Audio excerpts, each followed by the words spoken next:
So I think it's time. Okay. Yeah. Okay. So very good afternoon to all the participants. The Institute of Asian Studies and the University of Brunei Darussalam is pleased to host this webinar for the book launch of the last book that everybody has to read, New Frontiers in Asia-Pacific International Arbitration and Dispute Resolution. We will discuss the current and potential repercussions of the COVID-19 pandemics for foreign trade agreements and international arbitration in Asia-Pacific. As you know, the UNCTAD has declared that global foreign direct investment collapsed in 2020 by 42%, according to last report published in January 2021.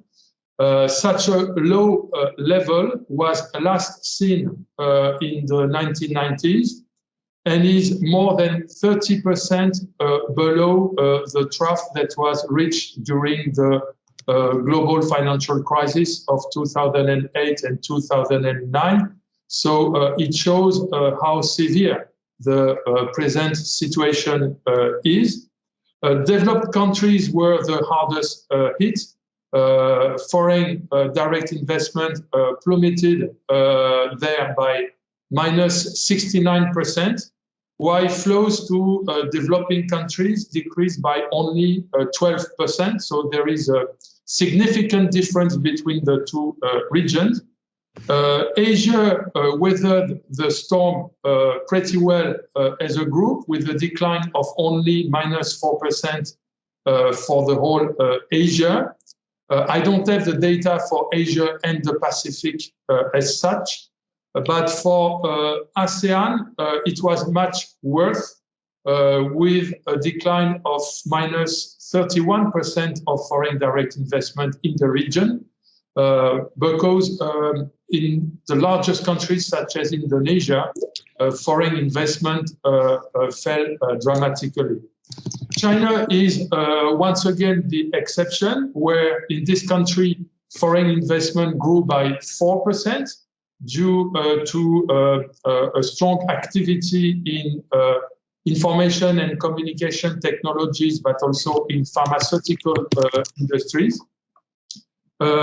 It is expected that this very low level of foreign investment will last until the end of 2021, and probably more due to the uncertainty provoked by the COVID-19 pandemic.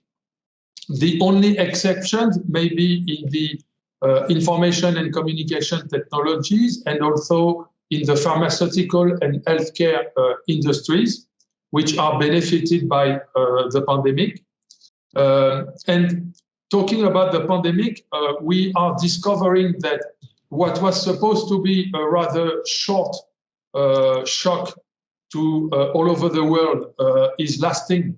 We are now starting the second year of the pandemic, and we still don't know when it will finish. All the hopes are placed on the success of the vaccination, not only in rich countries, but in the rest of the world. But we all know that it will take time. And precisely the emerging debate is whether the pandemic will lead to restructuring of the global value chains, in particular in the so-called critical industries, such as the pharmaceutical industries. Will we see repatriation and onshoring of some productions, in particular the production of vaccines and of protection and medical equipment that was debated in some countries? But there is also a strong resistance from the global companies who don't want the state to interfere in the way they organize the production and selling of their products all over the world.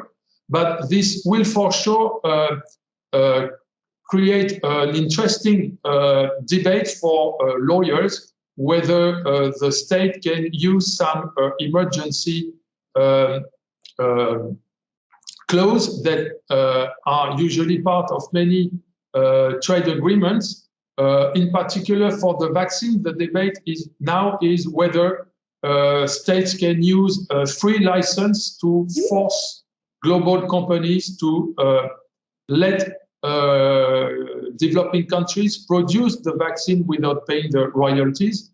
And as you may know, the new Secretary General of the World Trade Organization, who has just been elected recently, is in favor precisely of this decisive decision to be taken by the community of countries.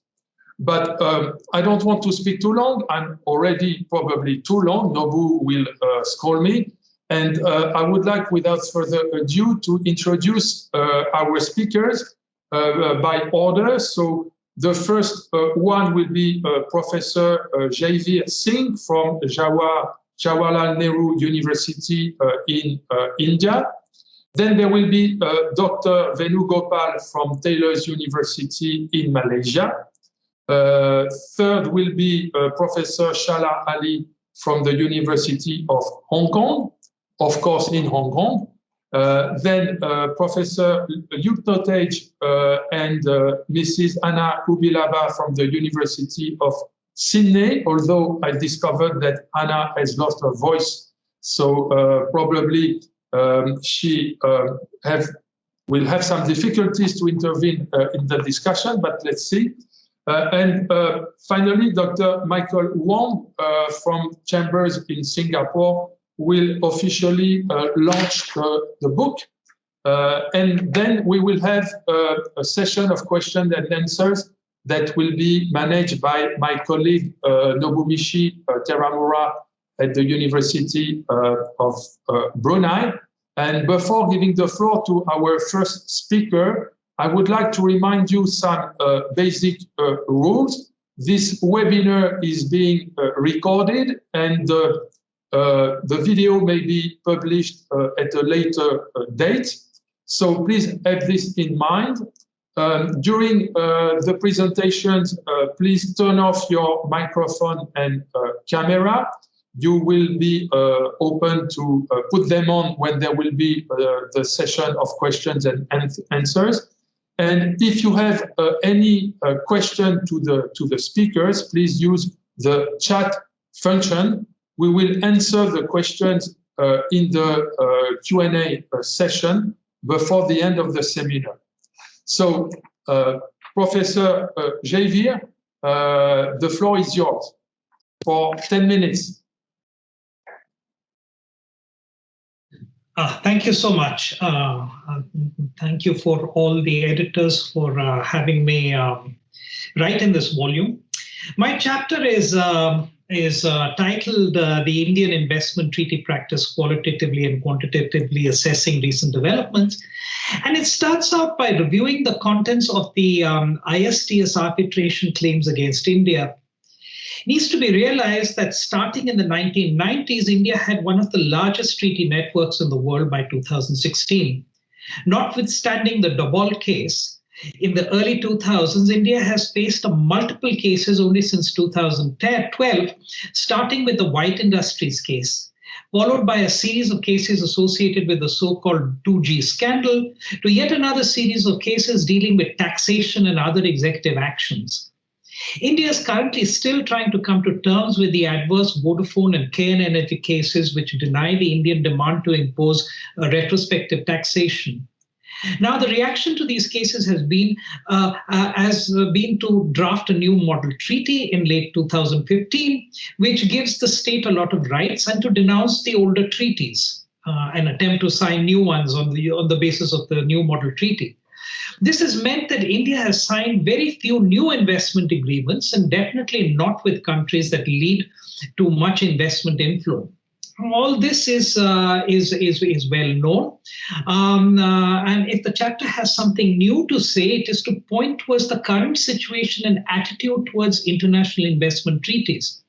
If at least some of the push behind the impulse to replace the old model treaty with the new model treaty came from left-leaning civil society groups, a similar push encouraging the government to be wary of international trade and investment regimes is also evident from the right-wing Hindu nationalist groups that currently dominate Indian politics. In various press reports that follow Indian attempts to sign investment or trade agreements, particularly after the latest populist bid of elections by the Bharatiya Janata Party, there is a good chance that the voices from the Swadeshi Jagran Manch, an arm of the RSS, which is the ideological organization that guides Hindu nationalism, can be found to be speaking up against Indian participation in world trade or investment. It's precisely this genre of nationalist aspiration that has caused India to think of new laws that would exclusively cover foreign investment. In the budget proceedings of 2020, a new bill was announced, namely the Vivad Se Vishwas Bill 2020, meaning from dispute to confidence. This law has been introduced as an amnesty scheme for direct taxpayers. And Section 44, 45, and 47 of the bill allows for waivers from income tax claims made by the Indian government on foreign investors, provided that they pay a one-time specified percentage amount of what they owe to the government and withdraw their arbitration claims from international tribunals. Thus, the reaction to the investment treaty-led cases was caused India to craft a new model treaty, which, among other things, was authored to exclude precisely the type of cases that had come to be brought against India. This has been followed with the termination or denouncement of erstwhile investment treaties, combined with the stated intent of renegotiating future treaties on the basis of the new model treaty. One might wish it, but one cannot easily shake off the past, so new cases have continued to pile up under the sunset clauses, even in terminated treaties. In addition, the weight of pro-state rights in the new model treaty has hindered India from being a part of a series of bilateral or multilateral investment programs, agreements such as the RCEP, famously. This, peppered with the nationalist ideology of the currently ruling party, has led India to think it can remedy the current situation by tweaking domestic law, by fashioning a new law to reassure foreign investors, and fashioning a tax law to contain the potential effects of adverse rulings by international tribunals. To better understand what India is dialing back on, I invoke the empirical work that I had done and has been published earlier in an ICRIA working paper, but is included in this, invoked in this volume. This study aimed to quantitatively assess the impact of international investment agreements on FDI flows into India. By now, there are many empirical studies on the impact of international investment treaties on FDI, but none to my knowledge that rigorously look at the issue with respect to India specifically. The results show that while individual bids did not have an impact on FDI, the FTA investment chapters do, the cumulative effect of signing a series of treaties has influenced the inflow of foreign investment into India. The cumulative effect is a positive externality or a spillover effect of a series of individual acts of signing bids. A reputation effect is generated, suggesting that the country must be serious about investor protection, since many investment treaties have been signed. Thus, once a whole set of international treaties came into place, they acted as a kind of a collective signal that international investment arbitration would protect investors in the face of exigencies arising from the action of host states. Furthermore, having a large number of investment treaties on hand gives the investors the opportunity to make use of the most favorable treaties using the MFN clauses, as was indeed the case with the famous or infamous, however you want to look at it, the White Industries case.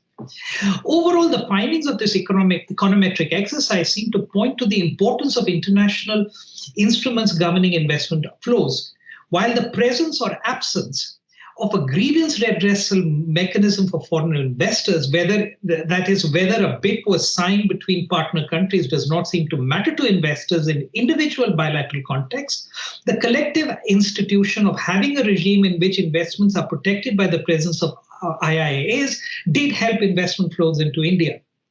This in itself does act to counterbalance the much decried financial and regulatory costs of the investment treaty regime, and has generated an enormous amount of emotion and so on and so forth, since it cannot be denied that the presence of the regime at least as per the results of the empirical model that I have put forth in this work, did influence foreign investment in India positively. It follows from this that the dismemberment of this regime will probably act to inhibit some of the foreign investment that may have come in if the regime had not been disturbed. The last part of the chapter looks at how the regime has indeed disturbed the structure of rights, and importantly arguing that this is not just a mere redistribution. An important element of the new Indian strategy is to impersonate the structure and norms that govern trade in the realm of foreign investment. In addition to mimicking scheduling, the expectation is for diplomatic, state-centric avenues to be primarily used to resolve disputes, rather than investor-state arbitration. Can the devices used in trade, scheduling, constant diplomatic vigilance, keeping in mind the domestic economic interests, sufficiently oversee foreign investment? In answering such questions, it's important to understand that the nature of the scheduling in the Indian case, there is no scheduling of sectors of the economy, as is the case in most FTAs. Rather, there is a list specifying all the areas where regulatory control of the state cannot be questioned.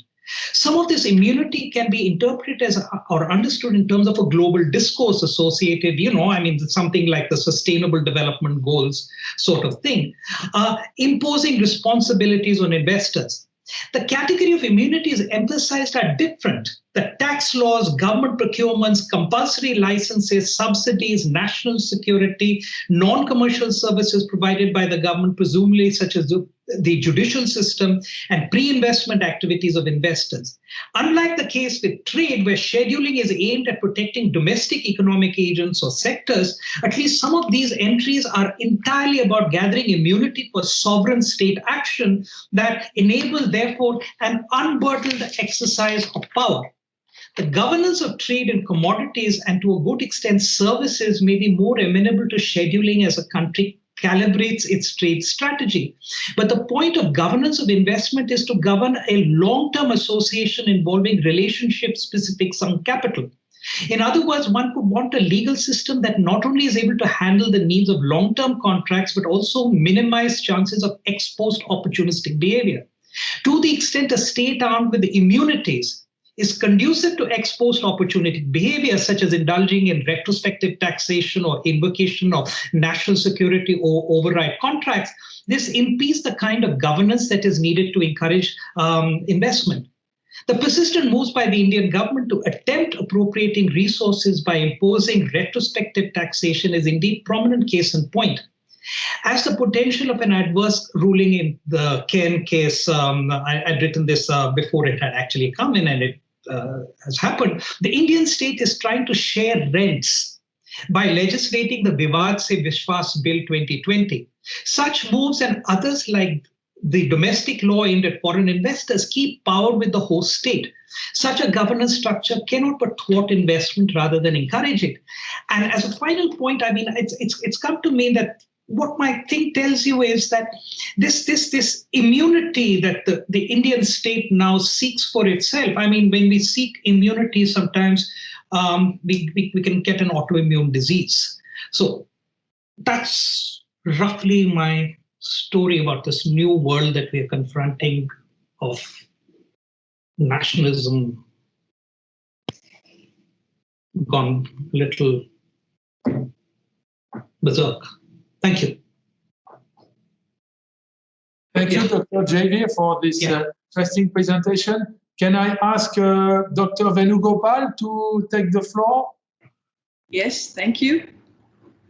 Good afternoon. Good afternoon. If I may use these slides to indicate the issues that I'll be discussing. Please do. I'm limiting the talk to investment treaties. So let me start first with ISDS. Malaysia's involvement in ISDS cases is relatively limited. 7 cases in total and roughly equal as a home state and as a respondent. The issues in the cases are still quite diverse. First involves a zoning modification for a residential project. The second is on the respondent's national telecommunication company. The third is on a 70-year-old lease. and the fourth is a hybrid power plant project. So although the countries involved are different, the issues at stake are also quite different. Even in terms of when Malaysia is acting as a respondent, the first is on a construction issue. The first and second actually involves the same parties and the same agreement, but on different issues.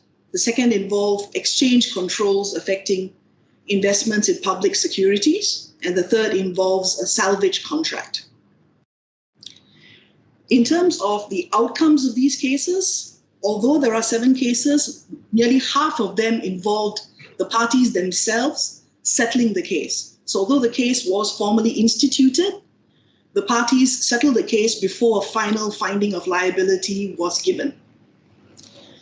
2 of the cases where the respondent actually won was due to a lack of jurisdiction. In the second case as a respondent, it was a straightforward lack of jurisdiction.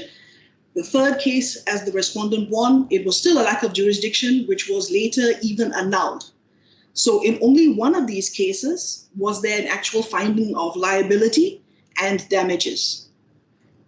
A finding of $5.8 million in damages. That's the first case involving Chile. The other case is still pending. In terms of Malaysia's involvement with free trade agreements, 7 agreements have come into force. All the regional agreements involve ASEAN. And even the bilateral agreements where Malaysia is a party to, 4 of those trading partners are actually overlapping with the ASEAN regional agreements as well. We have signed the CPTPP and the RCEP, but we have not yet ratified it. We have negotiated the Malaysia-European Free Trade Association Economic Partnership Agreement, but this has not yet come into force. Although there are not many FTAs involving Malaysia, certainly not that many recent FTAs, it still plays an important part in our economy. In 2017, it constituted 63.1% of our total trade volume and value. In 2019, it was still 66.7%. And even in the first 9 months of 2020, it was 66.5%. All of these agreements have express dispute settlement provisions. So it's an important feature of all our FTAs, and our FTAs are an important feature for our economy. In terms of an update, the Asian International Arbitration Center has appointed a new director on the 1st of December 2020. So it is becoming more active again as the previous director passed away. Thank you. Okay, thank you, Dr. Venugopal. It was an interesting case on Malaysia. I would like now to invite Professor Shalali to take the floor, please. Great. Can you hear me okay? Yes. And can you see my screen? Yes. All right. Okay. So we're in business. Well, thank you. Thank you to the organizers and University of Brunei and also University of Sydney. So today I will be speaking mainly about Hong Kong and also vis-a-vis China, developments in ISDS and ICA in the region, and to some extent in light of the Belt and Road Initiative. So we all, I think, are familiar with the sort of contours of this initiative. The main key point here is that we anticipate, based on sort of the proliferation of agreements, trade agreements, as well as development projects, that there be, likewise an increase in potential disputes, contract-related disputes, and investment-related disputes. both private and also investor. China, as many of you know, has really changed its position in terms of foreign direct investment. Around 2016 was when it shifted from being a net inward FDI recipient to overtaking that figure in outward foreign direct investment. So now China is on the other side of this graph in terms of being a major outward foreign direct investor in a number of regions and countries in the East Asian regions specifically. So what can help us understand sort of what's taking place in Hong Kong in terms of ICA and ISDS? Of course, we have the background legislative framework, our arbitration ordinance, which is based on the UNCITRAL model law, and we also are a New York Convention member state. We have a number of institutions here that are working on Belt and Road issues, both in Hong Kong and also in the Greater China region. And some of these commissions have their presence in Hong Kong. So CTAC now has an office here, as well as the ICC and others. In addition to, yes. So what are some of the things that have happened recently in the past several years, say past 5 years? We have the investment agreement of mainland and Hong Kong, the closer economic partnership arrangement, which came into force in 2017, and then Hong Kong, mainland Hong Kong closer economic partnership arrangement in 2003. So the first one, the 2017, deals mainly with investment disputes between Hong Kong and mainland China. So it's sort of an investor-state style arrangement. Though Hong Kong not being a state, as a special administrative regional arrangement on investor disputes. The second one, the mainland Hong Kong closer economic partnership agreement, mainly deals with commercial arbitration, commercial disputes. And then, of course, we have a number of institutions who are working to address these disputes, the CICC, most recently in 2018.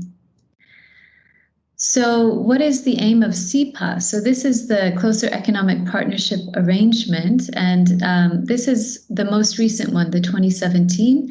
There are 2 articles that deal with dispute settlement, and we anticipate also in light of COVID that these disputes are going to be on the increase.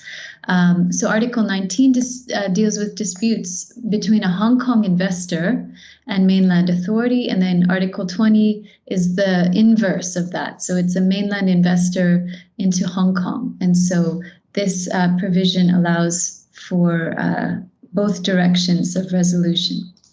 I won't go into all the details of the agreement, but on both directions, you see about 5 or 6 provisions which can be selected by a party. It's not sequential, so a party could choose any of these options in terms of resolution. They include amicable consultation, complaint handling, organization, so essentially an arbitration institution, a process of notification coordination with a committee on investments, administrative review, mediation, and then judicial court proceedings. So this is from a Hong Kong investor's perspective. If we take it from the perspective of a mainland Chinese investor, they have all the same options except for the administrative review, which is not available in Hong Kong. We also have the CICC, which has been set up in Shenzhen and also in Xi'an, and it's under the division of the SPC, the Supreme People's Court. And the aim of this is to provide a forum to resolve international commercial cases. It really applies quite a broad jurisdictional ambit, international commercial disputes, and it may extend into investor-state disputes. This may be discussed at our next webinar in Hong Kong in April. We'll let you know about that. So what are some implications of this new initiative? So in general, we see a move to proliferate the options for resolving investor-state disputes away from solely ICSID as the chief sort of provider of resolution, but to other regional and other sort of bodies, so CICC being one. And we also see a general movement in terms of reform of ICSID and a movement away somewhat of sole reliance on this framework. And this also is partly due to the drafting of the BITs in relation to China. They were drafted mainly in the 1980s, and several of the provisions are quite vague, and they have not been favorable in many cases to China. We'll look at why that is in the next few slides. So there's been inconsistent interpretation of China-related BITs. So if we recall back to that slide in the beginning, China was a net recipient to foreign direct investment prior to 2016 or thereabouts. And so most of the BITs were drafted with this thought in mind, that China was on the receiving end of foreign direct investment, so how to deal with disputes from the perspective of being a recipient. Now China is in the inverse position, and so disputes arise, and so there's questions both of jurisdiction as well as amount of expropriation.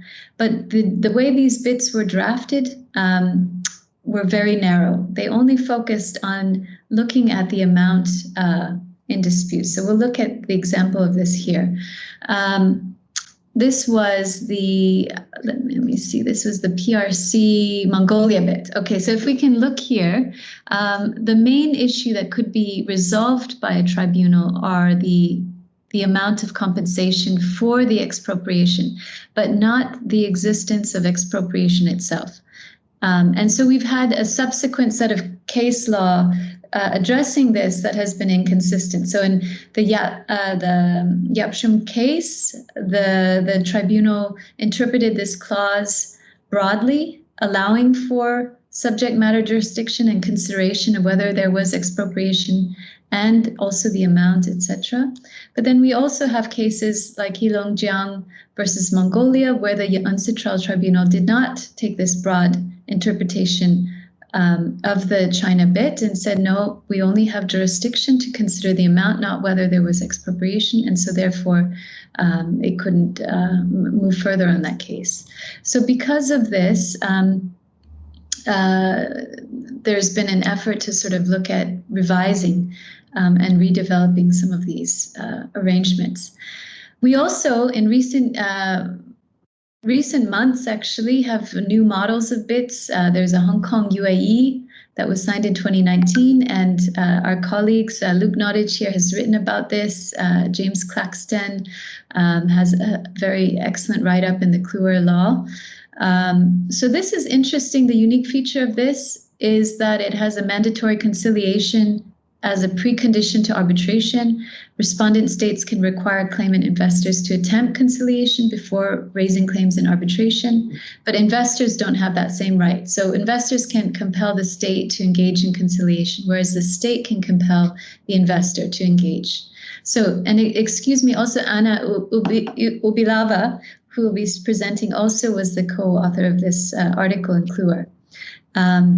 And this is their assessment of this Hong Kong UAE bit, which I found very, very helpful. These provisions mark an innovative approach to conciliation and a significant rethinking of its place in the ISDS system.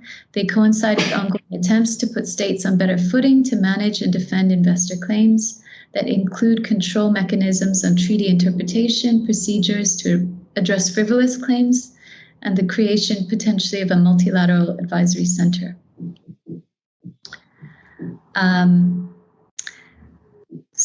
And then now we come to sort of looking at the BRI, its impact. And mainly the key takeaway here is that this has really sort of injected a lot of energy into the Hong Kong arbitration community. A lot of our institutions, local institutions, have been looking at ways to sort of focus on the BRI and provide sort of tailored resolution options for BRI disputes. And this includes CTAC, it has its own investment arbitration rules. HKIC has a Belt and Road program. We have the EBRAM, which is an online resolution service for disputes that's been particularly relevant for COVID and lack of travel options for parties. So now we come to also the question that, okay, and then finally, well, this is just sort of a anticipation of where Hong Kong might go, might consider extending itself. Singapore has also worked hard to develop mediation for investor-state disputes, and Hong Kong is exploring this at the early stages, and it's encouraged to look at this more broadly. I think with the Hong Kong UAE bit, we see some definite steps in direction of encouraging the use of other forms of resolution for investor-state disputes. I'm sure many of you are interested in the current situation in Hong Kong. What does it mean? You know, we have change of our security laws, etc. How does this impact arbitration? Just briefly to kind of touch on that, the HKIC has done some analysis. So post-national security in recent years, recent months, it's looked at its case intake. And I think Sarah Grimmer, who's our head of the HKIC, recently sort of summarized some of their key figures in terms of post-national security law introduction. So 2020, we saw an increase of 20% in administered cases, 85% of which were international. So the trend has been an upward trend in terms of new cases, also an upward trend in the amounts that HKIC has been handling, 9 billion, which was a record since 2011.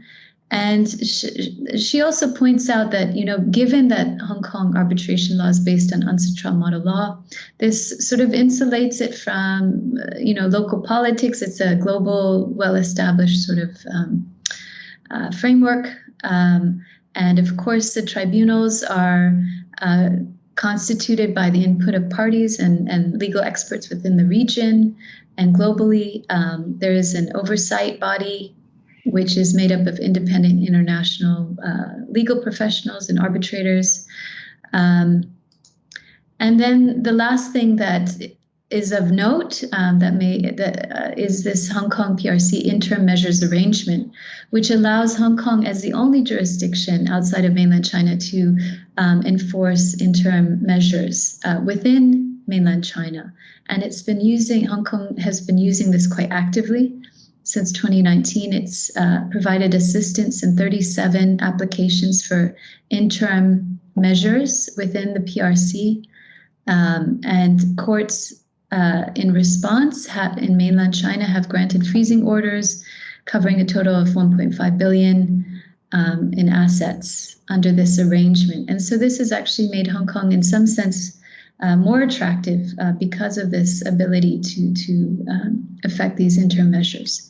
So I will leave it at that. I welcome your questions, comments later. Thank you.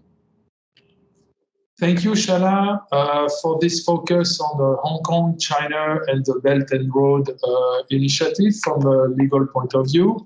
Before we move on to the next speaker, I would like to say that this webinar and book launch is supported by the Sydney Centre International Law, SCIL, and the Centre for Asian and Pacific Law at the University of Sydney, K+, and promoted by TDM, the Transnational Dispute Management.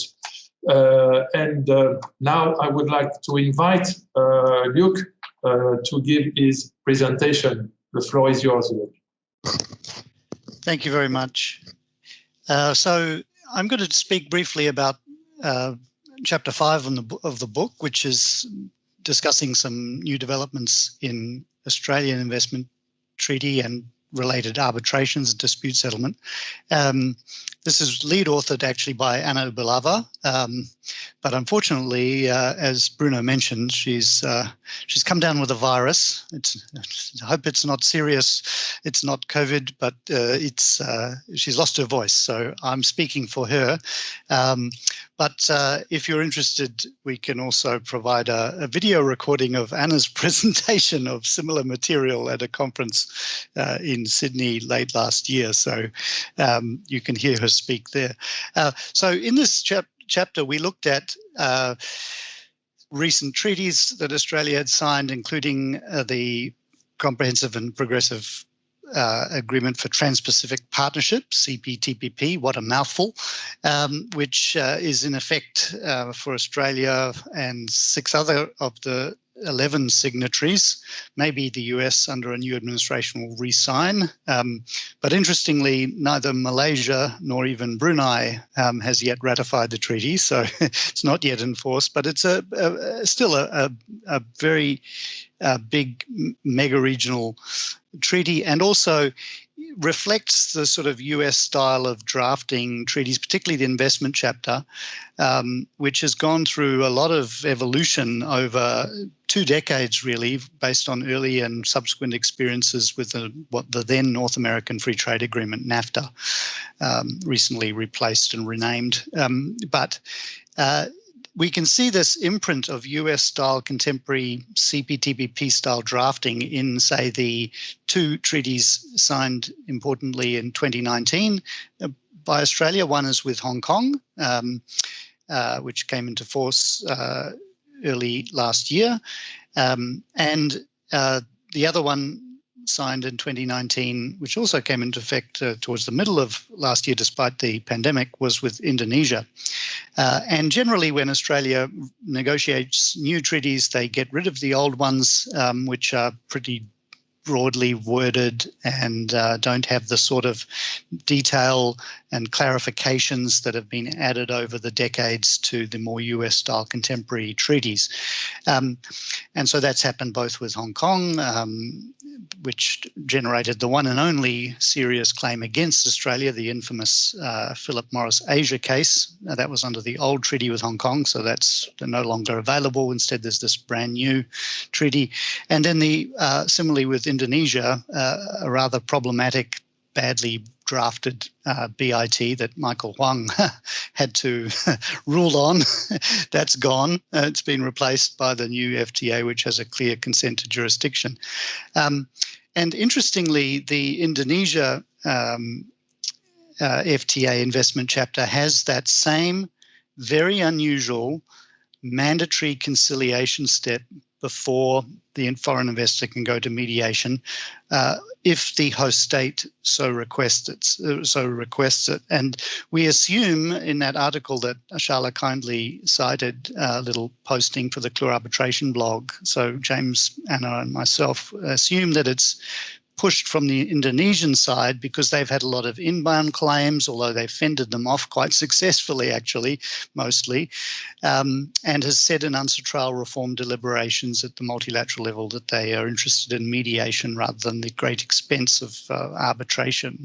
One of the problems with ISDS, for all its merits, as discussed by Javier Singh and so on, in terms of promoting FDI and other basic features of the rule of law, is that it is getting very costly and time consuming. So if you can resolve disputes more quickly through mediation, as we've come to expect also in more straightforward commercial cross-border dispute resolution, that should be good all around.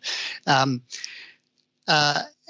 interestingly, there was no such provision for compulsory mediation before arbitration in the Australia-Hong Kong treaty signed in 2019. So it looks like Hong Kong is pushing it with its new BIT, say with the UAI, as mentioned by Shala, and it's as part of positioning itself in competition with Singapore as a sort of hub for all types of international dispute resolution services, including mediation. And Indonesia is pushing it instead, as a way of keeping costs down and and fending off, if you like, foreign investment claims. And Australia is not actively promoting it, but when Hong Kong or say when Indonesia proposes it, it's open to the idea. The other treaty we talk about is the Mauritius Transparency Convention, and that's an interesting approach to try to retrofit improvements as they're seen now to the thousands of sort of pre-existing treaties, although it only applies to treaties concluded before 2014, when this UN Mauritius Convention was established. And so Australia has become one of only now 7 states to have ratified it, and it will come into effect in 2020 and basically retrofits transparency provisions on ISDS procedures in its pre-2014 BITs, as long as eventually the counterparties also accede to this multilateral convention. But it's also a model, if you like, of how to retrofit other things that are seen now as worthwhile. So potentially, we could have let's call it the Brunei Convention on investor-state mediation, right? And we can all encourage our 100 countries to sign up to it, and then that'll retrofit a compulsory mediation step before arbitration to old treaties with that have also signed up to this new, let's call it the Brunei Investor-State Mediation Convention, or whatever else we think is important to retrofit to older treaties. And that leads me to my final point, which is mentioned at the very last footnote of our chapter, because it was sort of breaking news. In the latter half of last year, the Australian government started a consultation for reviewing its remaining old BITs. And it's interesting, I see 27 submissions are up there on the DFAT Foreign Affairs Ministry website, including one by myself and 9 other academics or academic institutions. That's 9 others if you include the APEX Study Centre down in Melbourne, but that's headed by Craig Emerson, a former Trade Minister of Australia, whose submission to this review basically says what his then government proposed, which was back in the Gillard government days when he was Trade Minister, saying we should have no ISDS at all. That policy only lasted a few years until they lost power, but he's still promoting that view. So I'm not sure if it's terribly academic. But apart from the academic submissions, there are also 5 from NGOs, which generally say let's get rid of ISDS completely, 6 from business groups, which say let's keep it, because it helps us, encourage us to make investments overseas and so on. And then about 5 others from law firms who generally want to maintain the system but can see various problems with drafting and so on. And even one of the local law societies has put in a submission as well. So we're actually going to find out tomorrow at the Sydney Centre for International Law annual conference, International Law and Review, from a DFAT Foreign Affairs official, what they're planning to do next and what they see as the common themes. But just looking at those submissions, they do address a lot of the concerns that we highlight in our chapter about how to streamline the dispute settlement process to save costs and time in this process.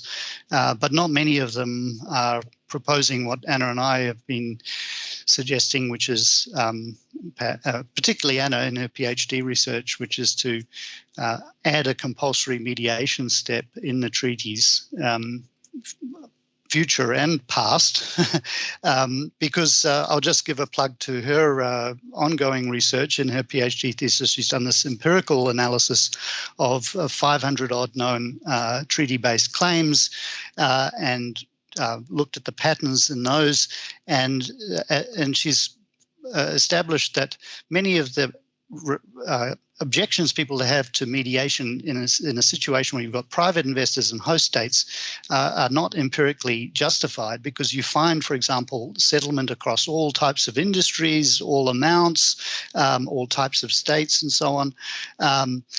They don't necessarily lead to much more lack of transparency. Many outcomes are already disclosed through arbitration nowadays, even if the treaties don't specifically allow for it and so on, and you get similar patterns in the settled cases. You find out what the outcomes were, at least nowadays, and various other things. So I refer you to her excellent article in the Journal of World Investment and Trade published last year, which won a prize actually from a US institution, the CPR, Institute for Dispute Resolution, for an outstanding student essay. So you can find out more about that through ssrn.com. A working paper is available to the public there. So that's all I want to say, and I look forward to any questions later. Thank you. Thank you, Luke. I'm sure that the participants will like to look at Anna's article published last year on this mediation and the different patterns that she has detected by looking through these cases. I would like now to invite Dr. Wong to officially launch the book and give his remarks. Thank you. This is an exciting book. And I say that for a few reasons. Now, first, it has a large geographical span in its cover. Basically, the whole of East Asia and South Asia and Australia. Secondly, and more important, it is a book that asks questions.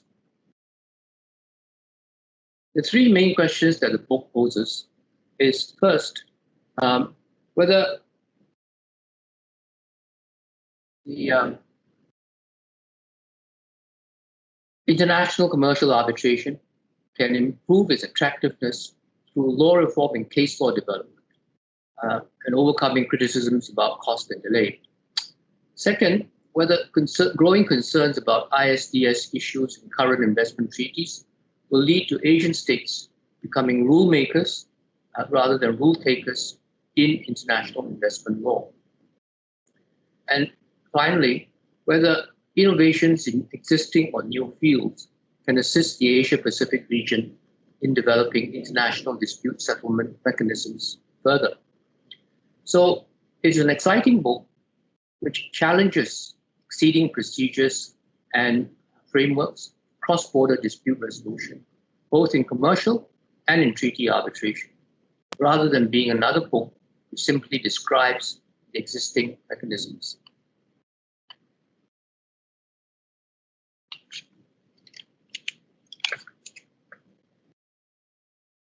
The authors are examining the situation on the ground with a critical eye.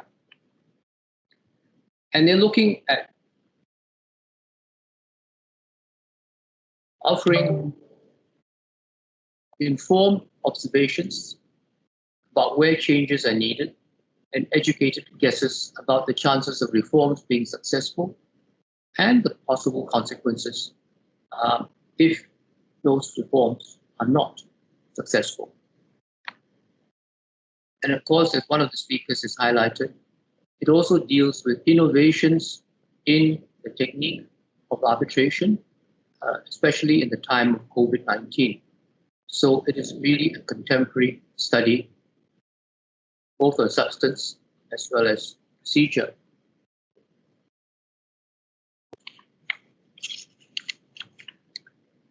Finally, I would recommend readers to read the book out of order by going to the last chapter 15 before they tackle any of the 14 preceding chapters. Now, chapter 15 is jointly written by three distinguished professors, Anselmo Reyes, Shala Ali, and Nobumichi Teramura. And if you read this very succinct and analytical article, you will get a taste of the preceding 14 articles, which will give you an indication of which articles might be of particular interest to a particular reader. With that very brief introduction, I'm pleased now to formally launch this book. Thank you.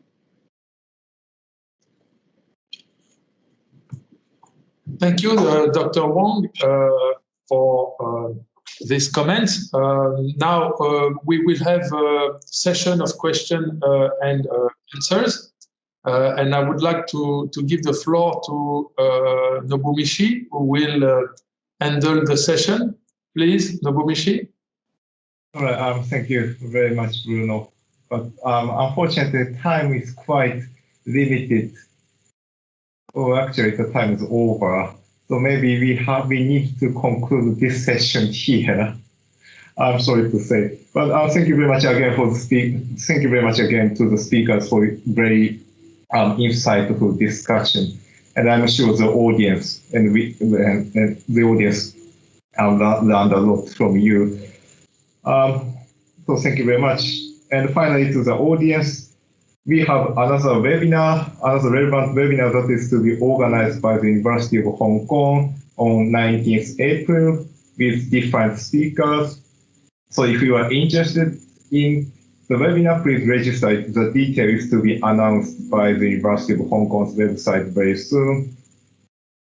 So, well, hopefully we will see you again at the next webinar. Until then, bye-bye. Thank you very much.